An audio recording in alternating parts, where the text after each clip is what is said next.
নমস্কার বন্ধুরা, আপনারা সবাই কেমন আছেন? আশা করি ভালো আছেন। আপনার কি ইউটিউবে ঢুকলেই তাড়াতাড়ি ডাটা শেষ হয়ে যায়? তাহলে আপনাদের জন্য এক নতুন ভিডিও নিয়ে এসেছি আমি।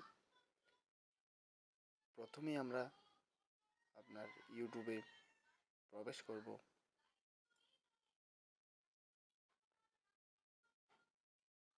তারপর দেখবেন আপনার যে ইউটিউব আইডি আছে সেখানে দিবেন।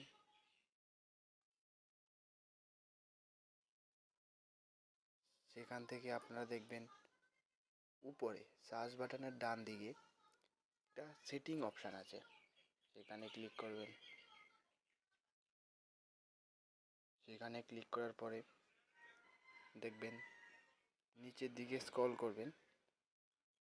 স্ক্রল করার পরে দেখবেন ডাটা সেভিং নামে একটা অপশান আছে, সেখানে ক্লিক করবেন। সেখানে ক্লিক করার পরে দেখবেন ডাটা সেভিং মোডটা অন করে দেবেন। তাহলেই আপনার ডাটা তাড়াতাড়ি শেষ হবে না।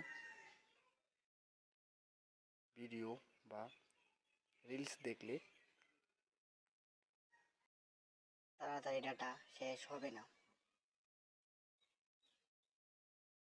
থ্যাংক ইউ বন্ধুরা, ভালো লাগলে চ্যানেলটি সাবস্ক্রাইব করে দেবেন এবং লাইক করে দেবেন। থ্যাংক ইউ, সবাই ভালো থাকবেন।